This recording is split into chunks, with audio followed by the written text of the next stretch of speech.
Vamos con la tercera presentación que corresponde al colega Gabriel Neumann. Él es parte del equipo técnico de frutales de acá de Iña Carillanca, a quienes le hemos solicitado el tema de manejo agroecológico en frutales. Hola a todos, muy buenos días todavía. Me solicitaron en esta ocasión hablarles un poco de una producción de frutales con un enfoque agroecológico. Así que traté de acotarlo lo más posible para poder quedar dentro del tiempo, porque como ustedes bien sabrán, la fruticultura es bastante amplia y hay una serie de especies que uno podría tratar de abordar, y es desafiante porque cada una de ellas tiene sus propias particularidades. Así que el objetivo general de esta presentación va a ser entregarles herramientas técnicas prácticas para el manejo agroecológico, en este caso centrándonos en arándanos, frambuesa, cerezo, pensando en pequeños huertos y por sobre todo con un énfasis en la producción para el autoconsumo o para una pequeña comercialización, obviamente dependiendo de cada una de las realidades que a ustedes les va a tocar o les toca ya asesorar. Así que eso lo vamos a tratar de abordar, por una parte, conociendo aspectos generales de cada especie, de cada una de estas tres especies de frutales. Eh, no sé cuántos de ustedes tienen o no tienen conocimiento de frutales, o si lo tuvieron en algún minuto y ya los olvidaron, porque por lo menos a mí ya me pasó que muchas de las cosas de cultivo ya no las recuerdo mucho. Si Juan me pregunta de papas, probablemente no me voy a acordar mucho. Identificar manejos culturales claves para mejorar el desarrollo y la productividad de sistemas de bajo costo. Esto me parece súper interesante porque si bien yo no tengo una especialidad en agroecología, sí me hace mucho sentido que muchos de los manejos culturales que se aplican en sistemas convencionales, orgánicos o agroecológicos son transversales, digamos, para poder desarrollar de forma adecuada estas especies. Y no se pueden de alguna forma suplir con manejos intensivos, químicos u otras prácticas que son menos ecológicas. Es decir, los manejos culturales son transversales, y muchas veces son los que más obviamos en los sistemas productivos de frutales. Aquí esto va a ser una pincelada muy rápida que tiene que ver con plagas y enfermedades junto a alternativas de control de biopreparado. Vamos a hacer un énfasis ahí en una plaga en específico que yo sé que en la pequeña agricultura y en la región es de particular dificultad, digamos, pero esto da para un tema, para una presentación en sí misma. Y por último vamos a ver algunas cosas de los cultivos asociados como una estrategia agroecológica complementaria. Esto ya se ha desarrollado bastante en frutales. Hay harta bibliografía al respecto, hay bastantes boletines y experiencias del uso de cultivos asociados, no solo bajo un concepto de la agroecología, sino que bajo el concepto de la producción orgánica. Algunos principios claves, solo para recordar, y esto me sirvió a mí también para ir hilando mejor las ideas, pero algunos principios claves que están asociados a la agroecología tiene que ver con el concepto de ciclos cerrados de nutrientes y materia orgánica. Estos sistemas funcionan sin el ingreso externo, digamos, son sistemas cerrados, hay que hacer el uso mínimo de insumos externos. La biodiversidad es un factor súper relevante para hacer más estables y más resilientes los sistemas. En la medida que uno tiene sistemas más diversos, eso lo hace más resistente a los cambios. Obviamente el control natural de plagas y enfermedades, y sin duda, y este es un factor súper relevante, la participación activa del agricultor dentro de este modelo. Es inevitable considerar, digamos, la influencia antrópica humana dentro de los sistemas productivos, tanto agroecológicos como convencionales o bajo el sistema que sea. Entonces, solo ahí como un recuerdo, el manejo agroecológico se basa en la integración de conocimientos técnicos con los principios de la ecología, buscando sistemas productivos más resilientes, sostenibles y adaptados al contexto local. Eso como introducción conceptual. ¿Por qué frambuesas? ¿Por qué arándanos y por qué cerezo? ¿Por qué elegí estas especies y no otras? Es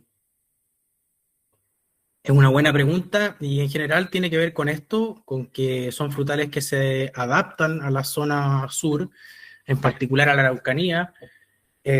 Si alguno de ustedes, me imagino, ya ha tenido la experiencia de trabajar con pequeños agricultores, habrán encontrado en muchos de sus jardines, en las casas, frambuesas, habrán encontrado más de un cerezo probablemente, y desde la irrupción del cultivo del arándano en los años 90 hasta la expansión de los huertos comerciales, también se transformó en una especie que empezó a ocupar espacio en los jardines y en las huertas de los pequeños agricultores. Entonces, de alguna forma son especies cercanas a los agricultores que ya están más o menos habituados a ellas, pero que en las que aún hay mucho desconocimiento en cuanto a algunos de sus manejos.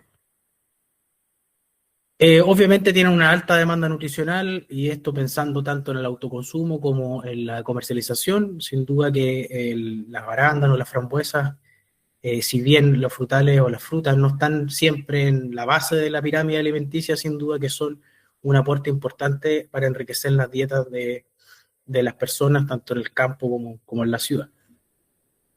Por eso, obviamente, permiten diversificar la dieta y mejorar la soberanía alimentaria de las personas que habitan en la ruralidad.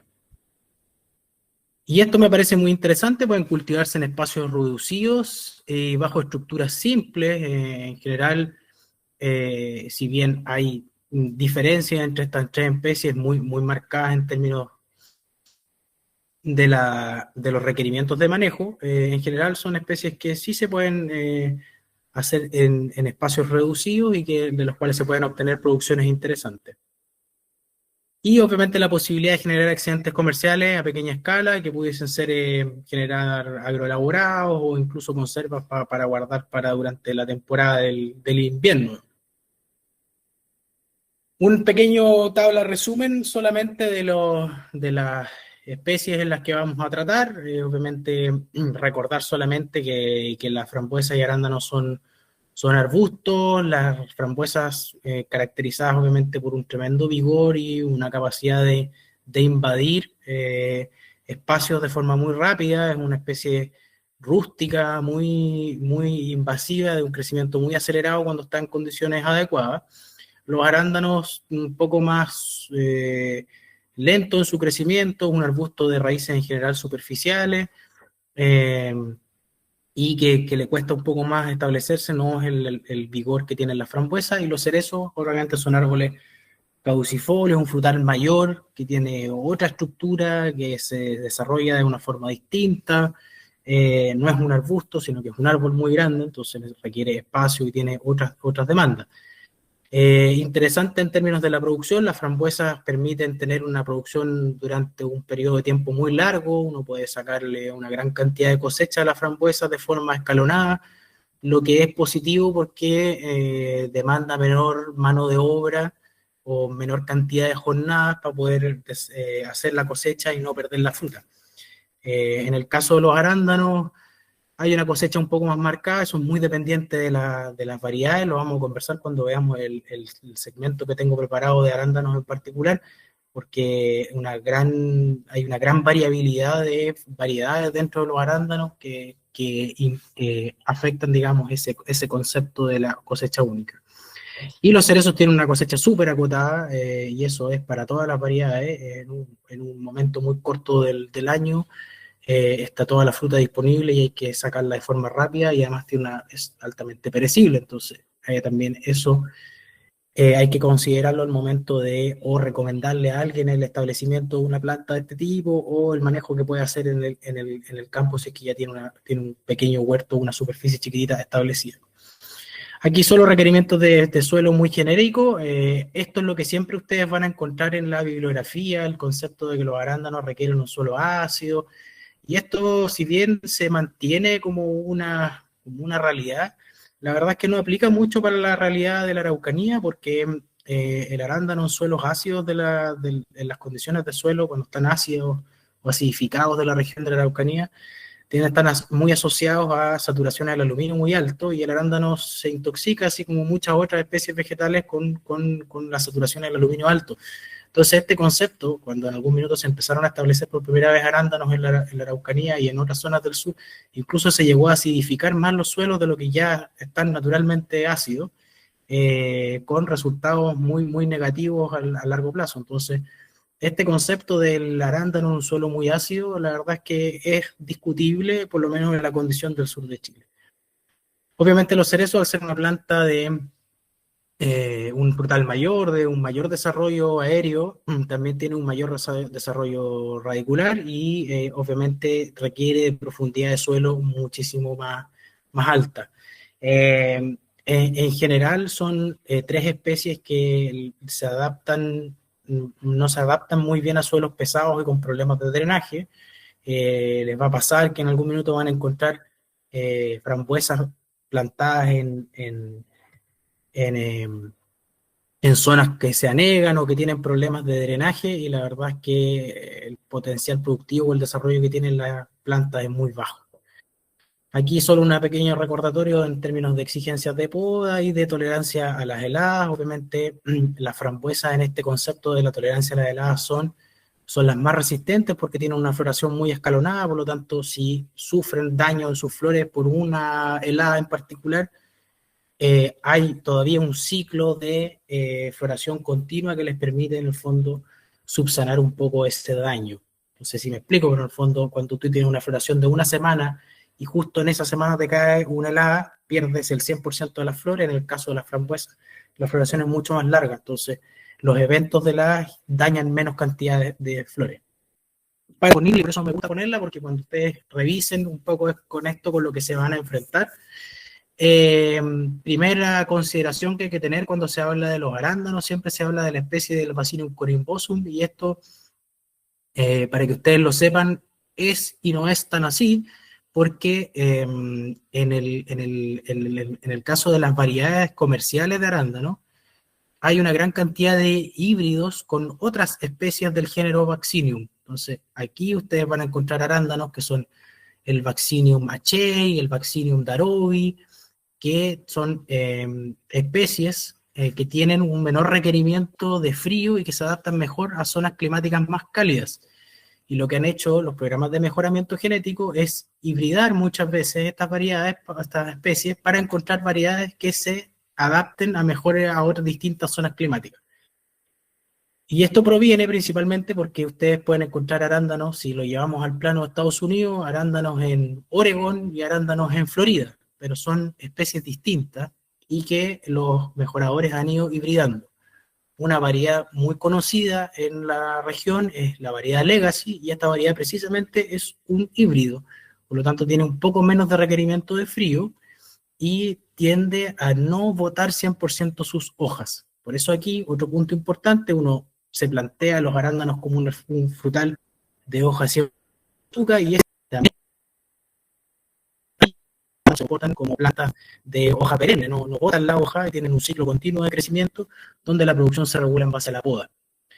Lo que sí es un hecho es que tienen en general un sistema radicular superficial. Eso puede cambiar cuando tienen condiciones de suelo muy favorables y hay una exploración en profundidad, pero en general no requieren de suelos tan profundos, sí de buenos drenajes. En eso sí son exigentes los arándanos.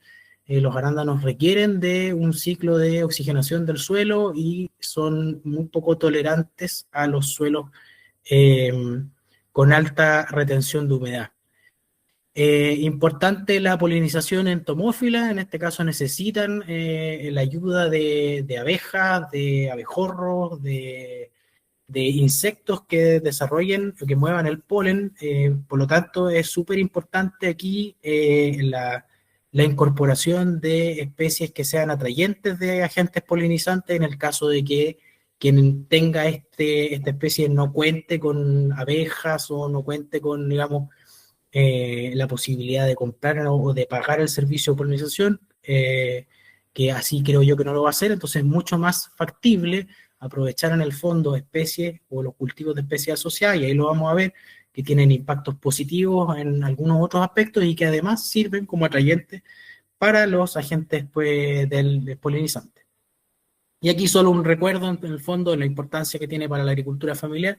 Es un fruto obviamente de un alto valor nutricional y tiene una alta demanda local y un potencial enorme para hacer proceso, digamos, con ello. Y se puede, sin duda, cultivar en superficies pequeñas. ¿Cuánto podría llegar a producir una planta de arándano? Así, muy bien manejada, podríamos estar entre 3 y 6 kilos, podría producir una planta en una temporada, pensando en rendimientos altos o en plantas adultas ya de 7 o 6 años, digamos.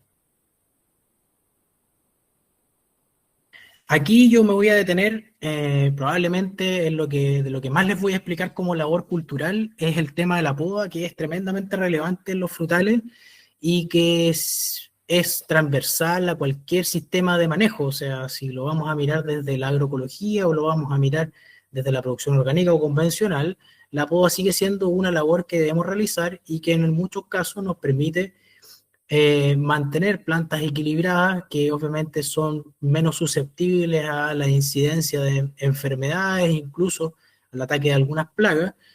Por lo tanto, es un factor muy importante dentro de los pilares de la producción de frutales y que es además de bajo costo porque requiere en el fondo mano de obra y conocimiento, bueno, y una tijera, pero en el fondo podemos hacerlo con recursos no tan costosos. En el caso de los arándanos, vamos a discriminar aquí siempre entre la poda de formación y la poda de producción, esa como dos grandes grupos. La poda de formación se centra en la primera y en el segundo invierno, es decir, uno establece una planta nueva, pensando en una planta nueva esto, y ustedes tienen que darle una forma, una estructura a esa planta para que se mantenga equilibrada en los próximos años para poder sostener su producción. ¿Qué es lo que uno hace? Los primeros 2 años es eliminar los crecimientos bajos que al cargar producirán fruta que va a terminar en el suelo, digamos, esto por un tema sobre todo sanitario. Va a ir seleccionando las ramas que sean más grandes para construir las ramas madre de esta estructura. Y obviamente siempre eliminamos la producción los 2 primeros años, es decir, los 2 primeros años no le dejamos fruta a la planta porque no queremos que se desgaste la producción de fruta, sino que queremos que se concentre en la producción o en el crecimiento vegetativo. Queremos un árbol o un arbusto de un tamaño adecuado para poder sostener la producción de los próximos años. Un criterio importante para eliminar, digamos, los crecimientos es cuando tengan una tijera, todo crecimiento que sea más pequeño que el largo de la tijera se rebaja, digamos. Todos estos brotecitos chiquititos, ahí lo vamos a ver en una foto, uno los elimina, va dejando o prefiriendo los brotes con mayor vigor. La poda de producción se considera desde el tercer invierno en adelante. Entonces, esto es lo que yo les decía, ustedes se van a enfrentar a una planta de esta forma después de haberla establecido, una planta con muchos crecimientos que tienen una heterogeneidad en el vigor, y lo que uno tiene que buscar es dejar en el fondo los crecimientos más grandes, y están despuntados porque ahí en esas puntas es donde se desarrollan las yemas reproductivas, donde va a haber flores. Y nosotros no queremos flores en la poda de formación, por lo tanto lo que nosotros queremos formar es una estructura abierta en el centro para fomentar el ingreso de la luz y eliminar en el fondo las flores y promover crecimiento vegetativo. En el caso de la poda de producción, los arándanos tienen una particularidad que es que producen de 3 a 5 veces más flores de lo que uno requiere para producir fruta. Es decir, cargan en exceso una cantidad de flores que si nosotros las dejamos todas cuajar y todas producir, tenemos 2 factores ahí importantes. Uno que quizás no tiene tanta relevancia cuando hablamos de pequeños productores o sistemas productivos más bien casero, que tiene que ver con la disminución del calibre, que es un factor de calidad en este caso, pensando en la exportación, pero también si vamos a comercializar algo de esto, obviamente que una fruta de pequeño calibre es poco atractivo para un potencial comprador. Pero lo más importante es el concepto de un arbusto más débil. Imagínense que le estamos pidiendo a la planta que produzca una gran cantidad de fruta, aunque sea pequeña, y eso tiene un desgaste energético enorme para la planta. Por lo tanto, lo que uno busca con esta poda es equilibrar la cantidad de producción y el crecimiento vegetativo. De nuevo volvemos a este concepto de equilibrio. Obviamente ahí, de nuevo, los objetivos son producir fruta de calidad, promover la renovación anual de la madera. Los arándanos se tienen que podar todos los años y mantener el equilibrio entre el crecimiento vegetativo y la producción. Ese es un huerto comercial de arándanos, son plantas muy grandes que alcanzan en algunos casos hasta 2 metros. Y aquí algunos pasos, digamos, que les voy a ir mencionando para desarrollar una poda de producción. Lo primero que uno hace siempre, enfrentándose a una planta, por ejemplo, si a ustedes les tocara en algún minuto, llegar donde un agricultor que tiene ya arándanos establecidos y que están, por ejemplo, muy envejecidos, que no han sido podados, ustedes se van a encontrar con mucho material viejo, con muchas cañas viejas, y las cañas o ramas madres, digamos, se vuelven improductivas después de 4 años, baja su productividad. Entonces es bueno eliminarlas para, en el fondo, fomentar el crecimiento de nuevas ramas que van a dar o sostener la producción. Idealmente que la eliminación sea desde la base, o también se puede cortar y hacer como un concepto de un pitón, que es cortarlo y dejar una yema para que se produzca un crecimiento nuevo. Eso en el caso de no tener brotes nuevos basales desde la corona. Eliminar los crecimientos que van hacia el interior, eso tiene que ver con iluminar el árbol o iluminar el arbusto. Es importante el concepto de la luz siempre en los frutales. La luz, tienen que pensar ustedes, se asocia a la inducción de las yemas y al desarrollo de los frutos posteriores. Entonces, si yo tengo un árbol o un arbusto ensombrecido donde no hay ingreso de la luz, en el centro de ese árbol yo no voy a tener yemas reproductivas, por lo tanto no voy a tener flores y no voy a tener frutos. Y además, si es que llegaran a producirse, van a ser de difícil acceso para la cosecha y van a estar probablemente muy expuestos al desarrollo de plagas y en algunos casos de enfermedades. Eliminar aquellos crecimientos bajos, eso ya lo habíamos visto en la poda de formación, pero aquí también aplica para la poda de producción, es decir, eliminar todo lo que en algún minuto se va a arrastrar y tocar el piso, eso es muy importante. Eliminar, obviamente, y este es el concepto de poda sanitaria que se aplica siempre en la poda de producción, que es eliminar todo lo que se ve con sintomatología de enfermedades. Los arándanos tienen una gran cantidad de patologías conocidas, muchas de ellas son hongos de la madera, algunos daños bacterianos. Entonces, cuando ustedes vean necrosis, este tipo de desarrollo fungoso, siempre eso uno lo debe eliminar para, obviamente, promover la sanidad del huerto. Y como les decía, eliminar las cañas que están mal ubicadas. Eliminar todas las ramillas débiles o cortas, es decir, el arándano, cuando ustedes vean una rama larga con yemas reproductivas es lo ideal. Ramas muy cortitas que generalmente se producen en la base de los cargadores, que es una ramita pequeña con una yema floral en la punta. Producen fruta muy pequeña, de muy mala calidad, que está muy encerrada. Entonces, en general, todos los crecimientos pequeños uno tiende a eliminarlos. En el campo hablan de los palitos de fósforo, esa es la instrucción que les dan a los podadores, pero hay que eliminar ese material para promover el desarrollo de los frutos en ramas de mayor tamaño. En el caso de algunas variedades que tienen demasiadas yemas, uno tiende a despuntar esa rama para concentrar la fruta en la parte principal, digamos, y no equilibrar un poquito más la producción. Porque siempre este concepto de frutos pequeños está asociado a una sobreproducción y además el desequilibrio que yo les comentaba recién. Este es un criterio muy general de cómo poder realizar poda en arándano. También hay muchos recursos disponibles de estos, videos y guías más prácticas, pero es un concepto súper relevante que hay que siempre trabajarlo. Aquí algunas recomendaciones muy generales. Obviamente durante la floración, algunos fermentos ricos en potasio, evitar el exceso de nitrógeno durante la floración y realizar obviamente monitoreo de plagas siempre es relevante. Las arándanos son susceptibles al ataque de burrito, como plaga muy importante, la drosófila, que la vamos a comentar en un apartado especial. Respecto al concepto de los biopreparados o de los biofermentos, hay unos documentos muy interesantes. Yo no quise agregarles aquí formulados muy específicos, salvo en un caso en particular, porque hay una gran cantidad de biopreparados que uno puede realizar a nivel predial.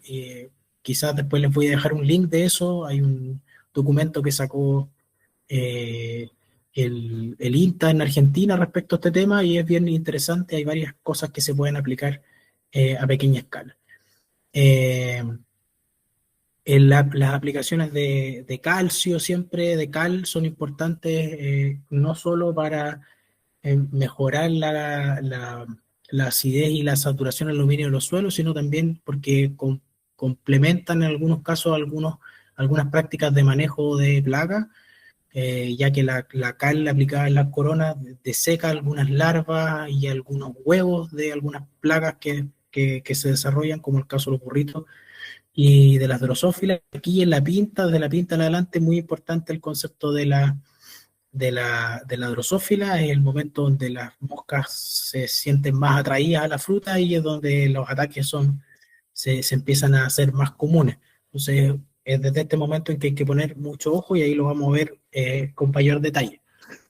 Lo mismo durante la cosecha y la post-cosecha nos permite obviamente empezar a mejorar o a hacer manejos de suelo con la incorporación de compost y otros agentes, otras enmiendas que contengan materia orgánica. Siempre va a ser ese una buena alternativa para mantener la salud de los suelos y promover el desarrollo de los microorganismos del suelo que son tan positivos para esta y para todas las especies. Así que eso en cuanto a los arándanos en particular. Es una pincelada bastante rápida, pero es para lo que nos alcanza el tiempo en este minuto. En el caso del frambueso, solo para recordar, probablemente, o asumo yo que es la especie más conocida, no sé si por ustedes o por muchos de los que nos ha tocado trabajar en el campo con pequeña agricultura. Es un arbusto perenne, digamos, ese concepto de perenne no se refiere a la hoja, sino que se refiere a que tiene una vida larga. Digamos, hay huertos de frambuesas de 15 años, y tiene la particularidad, como ustedes bien saben, de que hay variedades que producen sobre todo en cuanto a la poda. Se propaga de forma natural por estolones subterráneos, es así como invade rápidamente los espacios, cierra las entrileras y por eso es tan relevante el manejo de la poda de la frambuesa, sobre todo pensando en promover la ventilación y el equilibrio, obviamente, productivo y de vigor. Muy importante el tema de los suelos. En suelos pesados, con poco drenaje, la frambuesa lo resiente mucho, sufre mucho de ataques de fitóptora, es muy susceptible a este hongo. Entonces el concepto de drenaje en la frambuesa es súper relevante. Entonces, cuando se encuentren en el fondo con huertos que ya hayan sido establecidos en esas condiciones de suelo, la verdad es que recuperarlos es complejo, porque requiere obviamente modificar, en este caso, características texturales del suelo y drenaje, lo cual implican inversiones grandes. Siempre va a ser positivo, obviamente, en estas condiciones de suelo la incorporación de materia orgánica, pero es difícil subsanar una limitación de esta envergadura, digamos. Obviamente las frambuesas tienen una alta demanda local. Hoy en particular pasan por unos 2 o 3 años de precios excesivamente altos. Así que en general se transan a valores interesantes para quienes piensen en generar un excedente comercial de esta producción. Y lógicamente, y esto es ultra muy sabido por todos, es que es muy apto para la agricultura familiar, está en manos de ellos hace mucho tiempo.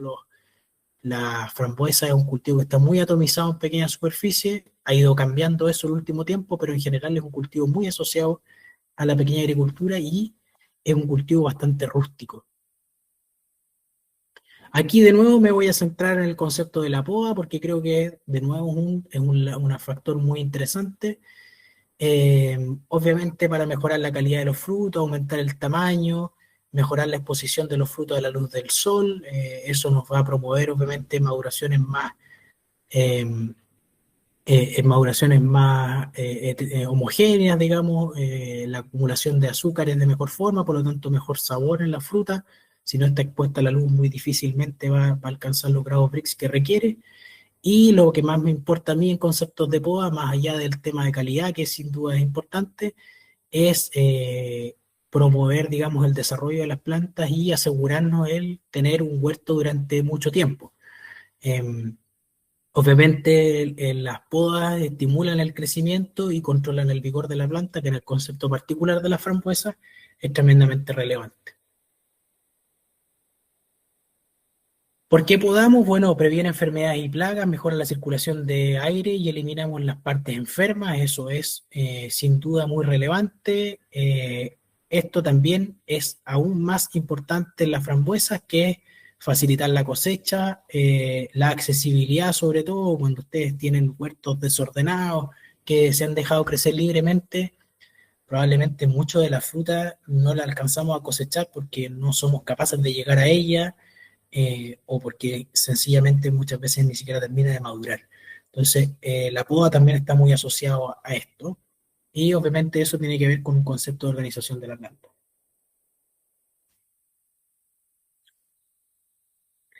Aumentamos la productividad, sin duda, las frambuesas pueden ser tremendamente productivas si están bien manejadas, y eso se consigue a través de la renovación de las cañas, y mejorando la estructura, formando las plantas de la forma adecuada.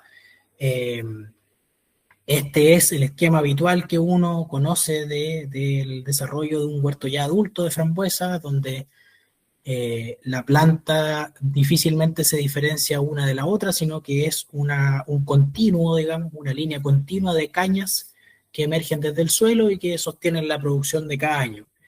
Eso puede ser así, como puede manejarse de otra forma también. Hay quienes hoy por hoy manejan una formación en corona, es decir, uno identifica una planta de la otra y se deja una cantidad de cañas por corona, saliendo un poco de lo habitual, que era dejar una cantidad de cañas por metro lineal, que es lo que vamos a ver ahora. ¿Qué criterios utilizar para la poda de invierno? Primero que todo, obviamente las podas sanitarias son súper relevantes, eliminar cañas enfermas que tienen tizón de la caña o de la yema. En este caso aquí tienen algunas fotitos que representan esos síntomas y esos signos en particular en este caso. Obviamente uno parte por ahí, sacando todo el material enfermo, y luego de eso se plantea las siguientes metas, que son equilibrar la producción. ¿Qué es lo normal? Hacer un raleo de cañas, y esto aplica tanto para variedades remontantes como no remontantes. En el invierno uno deja una densidad de entre 10 a 12 cañas por metro lineal, si es que fuese un huerto muy vigoroso, de variedades quizás de las variedades santas, con un muy buen manejo, uno podría dejar un poco menos, porque como les decía recién, tienen mucho vigor y por lo tanto sostienen mucho más producción cada una de las plantas. Entonces no es necesario dejar tantas cañas, podríamos dejar entre 8 y 10. Obviamente uno parte por eliminar todas las cañas débiles y cortas y prioriza las que son más gruesas y vigorosas. Entonces dejamos una cantidad definida de cañas por metro lineal. Ese es el primer criterio. Idealmente dejar 15 yemas desde la base. En el caso de las cañas que ya produjeron, en general uno las elimina todas. Incluso este manejo, que aquí aparece como poda invernal, en el caso de las variedades remontantes y no remontantes, ustedes pudiesen eliminar las cañas, es decir, los crecimientos que ya tienen un año justo después de la cosecha. Es decir, no sé, por ejemplo, una variedad Níquer, que es una variedad muy conocida, si produjo terminó la cosecha fines de enero, yo pudiese podar esas cañas justo después de terminada la cosecha, y de esa forma promuevo el crecimiento de los brotes, que van a ser las cañas del próximo año, durante febrero y marzo. También es una posibilidad, y en algunos casos incluso es más fácil identificar las cañas que ya produjeron de los renuevos durante ese momento que después en el invierno. Un pequeño resumen solamente para que les quede como ayuda a memoria. La poda de invierno busca obviamente eliminar cañas viejas que ya produjeron y brotes o cañas enfermas, regular la densidad de cañas nuevas y eliminación de las cañas débiles. Yo dejo una cantidad por metro lineal que van a ser los brotes nuevos, digamos, que van a producir la temporada que viene. Hay que despuntar las cañas que produjeron en otoño en el caso de las variedades remontantes, o sea, si ese brote creció durante la primavera, después produjo en el otoño, todo ese crecimiento que hay en la punta de esa caña, uno tiene que eliminarlo, y ahí cuentas 2 yemas desde la que produjo hacia la base y cortas. Esa porción que ya produjo no va a volver a producir y por lo tanto hay que cortarlo para promover el crecimiento.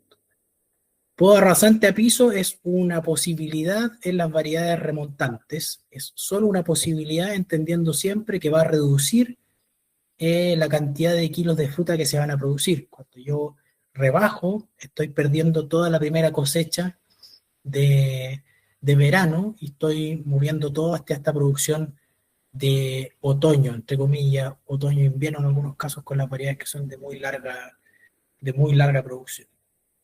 Hay algunos manejos que se pueden hacer de poda primavera o verano en verde,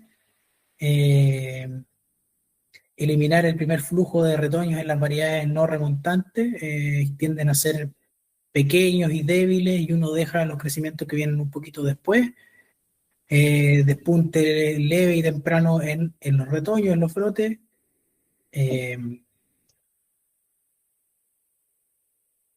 eliminación de algunos materiales enfermos que se ven durante el momento, o sea, uno siempre puede estar haciendo poda sanitaria, y este es el concepto que les decía yo, uno puede eliminar las cañas que ya produjeron durante la misma temporada de cosecha. También es una posibilidad y es más sencillo. Los cerezos, y aquí probablemente esto es lo más desafiante desde el punto de vista de la producción, no solo desde la posibilidad de manejarlos desde la agroecología, sino que en general. Los cerezos es una planta bastante más delicada, que es sensible a los excesos de humedad y heladas en floración, que se enferma con relativa facilidad, pero es un árbol de alto valor económico y que en general también uno lo encuentra de forma rústica en muchas quintas. Y aquí lo complejo también es que muchas de esas variedades que están ahí son ecotipos, variedades que se han generado a partir incluso de semillas o que no se sabe mucho su origen, por lo tanto su manejo es complejo. Porque aquí tienen que entender que dentro de los cerezos hay variedades que son autofértiles, es decir, se pueden polinizar a sí mismas, y variedades que no son autofértiles, que requieren de polinización cruzada. Entonces, cuando nosotros no conocemos el origen de estas plantas, no sabemos muy bien a cuál de estas corresponden, y muchas veces las disminuciones de producción o que el árbol sea poco productivo podría deberse al hecho de que requiere polinización cruzada y no tiene alguna variedad compatible cercana. Entonces, cuando nos enfrentamos a estos árboles de origen desconocido, es difícil evaluar este tipo de cosas. ¿Qué les recomendaría yo en el caso de que alguien quiera establecer un cerezo o varios cerezos a pequeña escala? Es sin duda que elegir variedades autofértiles. Ahí tienen variedades como Lapins, por ejemplo, que es muy conocida, y promover el uso en el caso del sur de Chile, para sistemas de bajo costo y no tan intensivos como en este caso, en patrones, es decir, en el porte injerto, vigorosos, como por ejemplo Colt. Es un buen porte injerto para tener una planta rústica de buen crecimiento y que se va a defender mejor de las enfermedades y plagas con el vigor que es capaz de imprimirle el porte injerto. Importante ahí entender que es un árbol caduco, es decir, bota la hoja durante el invierno y que además produce madera de 2 años o más. Es decir, cuando ustedes poden un cerezo, va a generar un crecimiento esa temporada y ese crecimiento no va a producir, sino que va a inducir para la producción después de haber transcurrido 2 años. Entonces, eso cambia un poco la lógica de la producción o de la poda respecto a lo que veíamos en arándano y en frambuesas, que son plantas, que son especies que producen la madera de 1 año. Es decir, yo podo un arándano, ese crecimiento se desarrolla durante todo 1 año y puede inducir para el crecimiento, la producción de fruta del año siguiente. Aquí en términos de poda es también más complejo el concepto del cerezo, porque si ustedes lo llevan a un nivel comercial, van a encontrarse distintos sistemas de formación. ¿Qué les recomiendo yo? Que es lo más común en la región, en el sur de Chile en general, es formar árboles en un eje central. ¿Qué quiere decir un eje central? Un eje central, déjenme ver si hay un lápiz aquí, porque parece que no puse ningún esquema, pero podemos hacer un dibujo. Uno produce, lo que busca es tener, obviamente, un árbol con un eje principal sobre el cual uno va creando distintos brotes laterales. Y esto se consigue mediante poda y mediante una práctica que se llama ortofilia, que es decir, uno curva estas ramas para que este ángulo que se forma aquí sea idealmente lo más cercano a los 90 grados. ¿Por qué se hace esto? Porque el cerezo tiene una particularidad como especie, que es que tiene una gran dominancia apical. Es decir, si yo no hago nada, ¿qué tipo de árbol me voy a encontrar? Me voy a encontrar un árbol que crece mucho en altura, sobre todo en patrones vigorosos, y con ramas laterales que crecen de esta forma. Muchos crecimientos de esta forma, muy ensombrecidos, muy emboscados, y esto que pasa promueve mucho el crecimiento vegetativo, pero poco desarrollo de fruta. Entonces vamos a tener un árbol con mucho follaje, pero poca fruta. ¿Qué buscamos con esto? Con hacer ortofilia, equilibrar el árbol, equilibrar el desarrollo del vigor y de la producción. Y eso se hace durante los 3 o 4 primeros años del árbol. Aquí tenemos que pensar que salimos de la lógica de los berries, que tienen en el caso de la frambuesa un ciclo muy corto, que es algo muy positivo y por lo cual se adapta muy bien a sistemas de pequeños agricultores. Yo planto la frambuesa y podría tener un poco de producción el primer año incluso, o el segundo año. Idealmente no le dejo mucha producción o no le dejo el primer año, pero pudiese tener si es que lo necesitara. En cambio, el comparativo es que los cerezos requieren una formación que toma tiempo, toma años formar un cerezo antes de entrar en producción.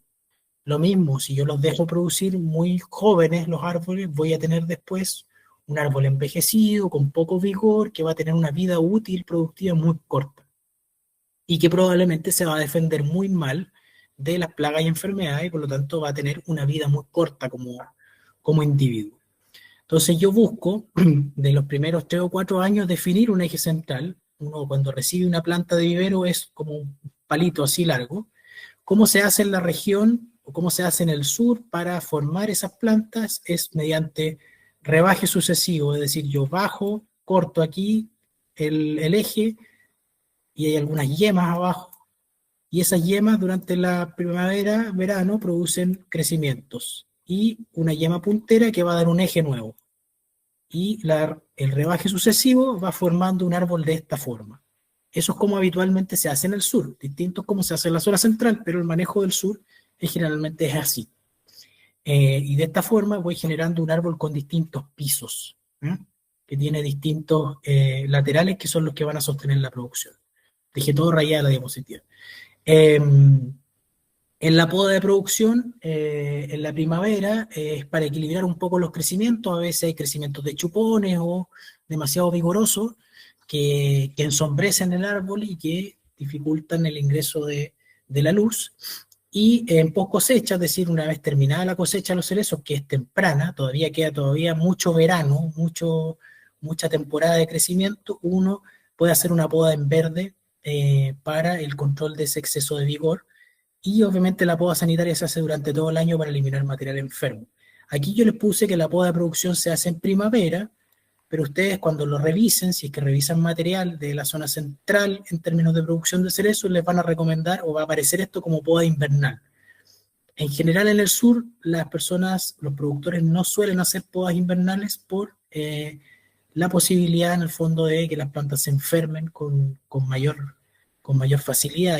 Hay una bacteria que es una pseudomona, que ataca los cerezos, el conocido cáncer bacterial o la gomosis, que es una sintomatología de la especie.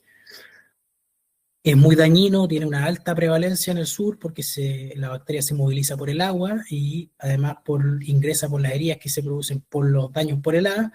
Entonces, en general, uno escapa de hacer cortes o heridas a las plantas durante la temporada de lluvia. Espero que se haya entendido todos los pictogramas que les hice.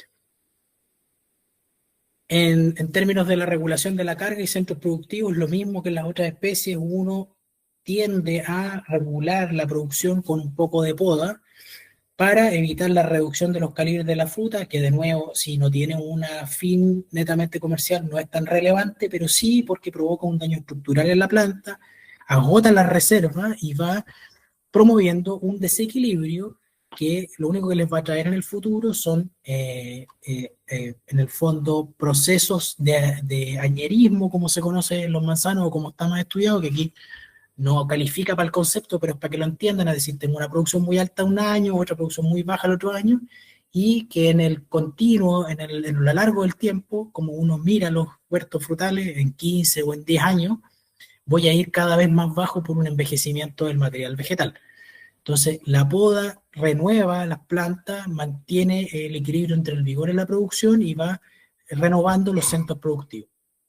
Y eso lo podemos hacer reduciendo la sobrecarga a través de la poda, despuntando dardos, en el caso de que sean dardos muy, muy grandes, muy, muy largos, eliminando dardos viejos en el caso de la renovación o retirando centros frutales que son improductivos. Ustedes van a encontrar en los cerezos como los dardos en el fondo se van como superponiendo y al final son las últimas yemas son las que quedan productivas. Esos dardos muy viejos es mejor eliminarlos y promover el crecimiento de nuevo material que induzca yemas que sean productivas en el futuro.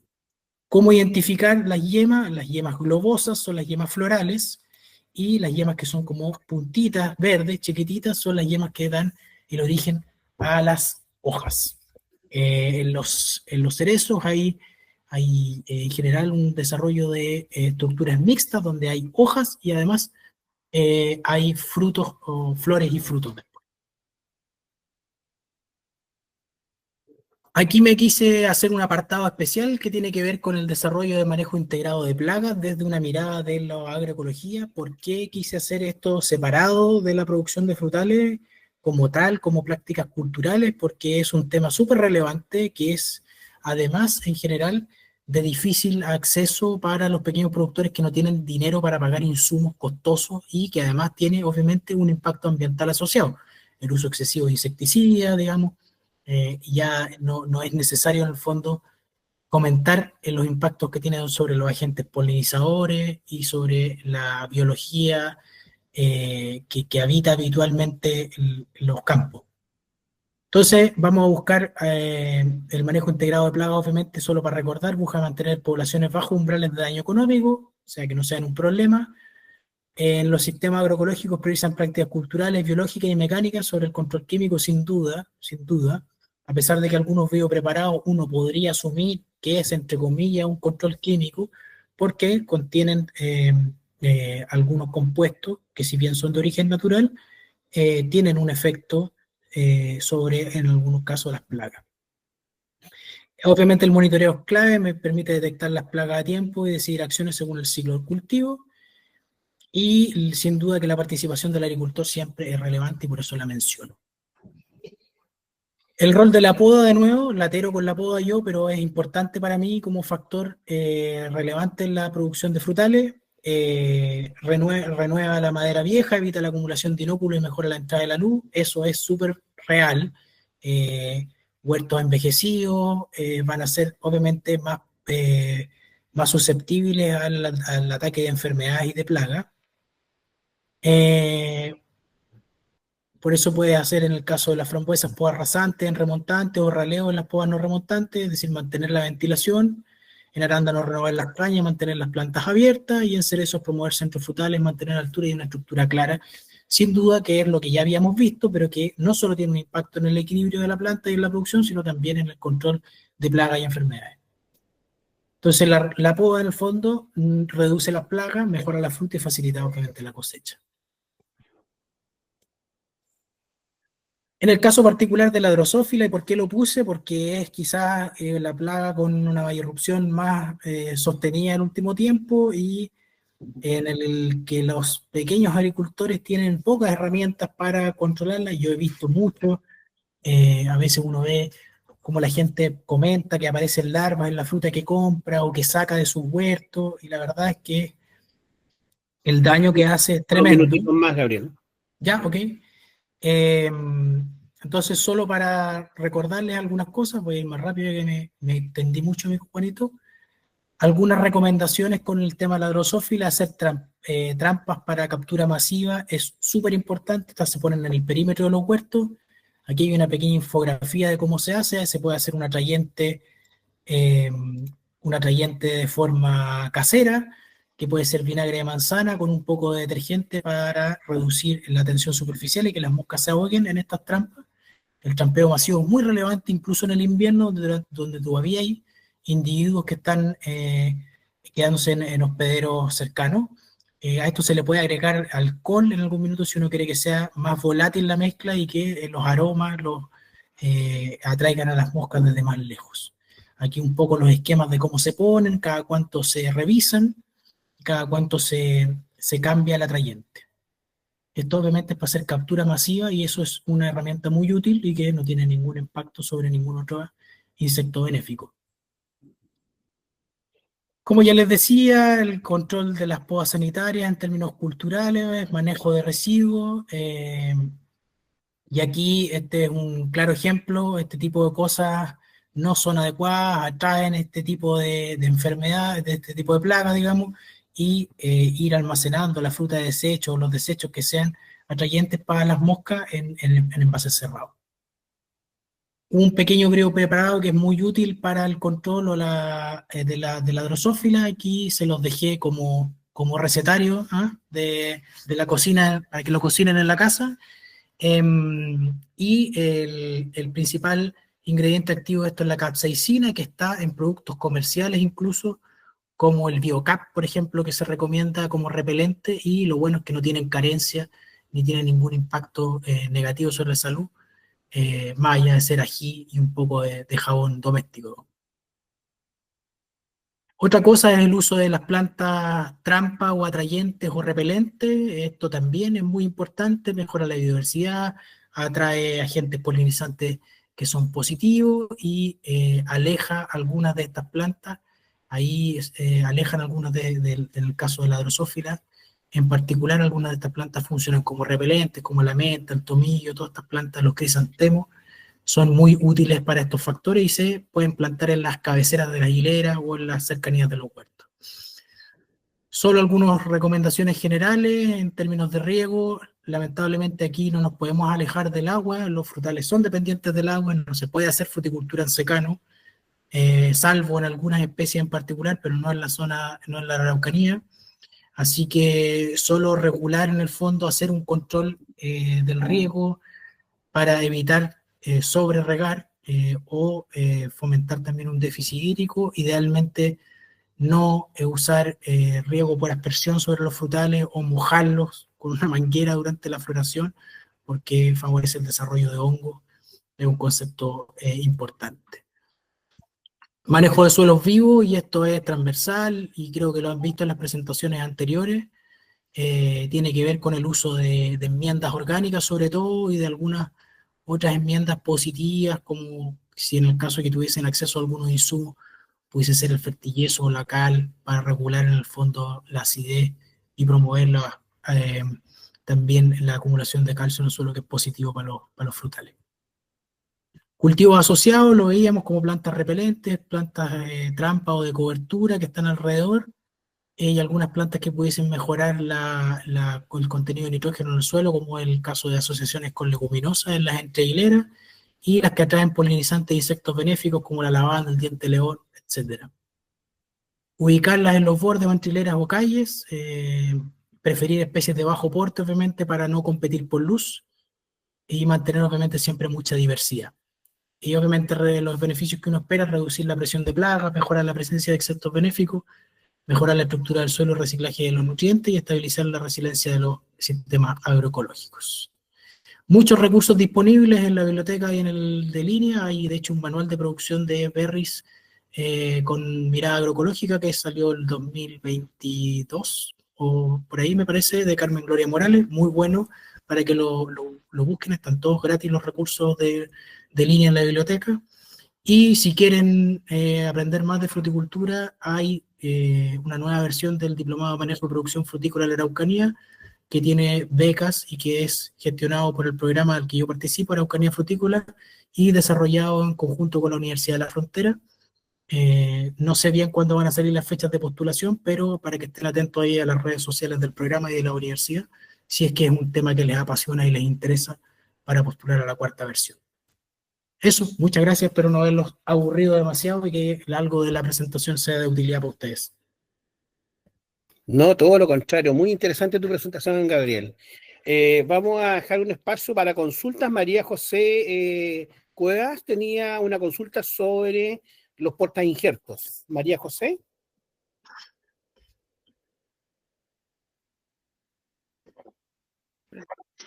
Sí, ¿cómo funciona el tema del CAPSEI como portainjerto acá en la zona sur? Mira, uno que va a ser un portainjerto que te va a costar encontrar probablemente. Se acopló, parece. Y en pequeña se escucha como un poco de eco. Yo en general en pequeño superficie, pequeña agricultura, te recordaría un patrón más común como Colt, porque te va a ser muy fácil encontrar plantas de eso. CAP6 es un patrón antiguo, igual, difícil de conseguir a esta altura en viveros comerciales. Entonces, esa sería mi respuesta en general sobre ese patrón en particular. Lo otro, mencionaba la variedad Lapins como variedad buena acá en la zona sur. Sí. Tengo entendido que la Lapins cuesta mucho para que tire laterales. Sí, efectivamente. Sí, hay que estimularlo. ¿Y ese todavía se sigue usando el tema de la promalina más Strepto Plus? ¿O...? Claro, lo que pasa es que ahí, en la formación de laterales se usa hormonas, es común. Si bien Lapins le cuesta, yo la recomendaba en particular porque es una variedad autofértil. Entonces, en el caso de la producción a pequeña escala, con pequeños agricultores, el tener variedades autoestériles que requieren otra variedad polinizante complejiza un poco el sistema. Entonces, lo positivo de Lapins es que es autofértil. Lo segundo que tiene como positivo como variedad es que es muy productiva, produce mucha fruta. Y sí, en el fondo tú como estrategia de formación de laterales puedes usar hormonas, pero a diferencia de lo que se hace en la zona central, que generalmente uno dejaba crecer un eje libre, digamos, y en el segundo año hacía inducción sobre todas las yemas de ese eje, eso en las condiciones del sur generalmente no funciona. ¿Por qué no funciona? Porque la temporada de crecimiento que tenemos en términos de temperatura es más acotada. Entonces, sí se generan los laterales, pero son laterales de poco vigor.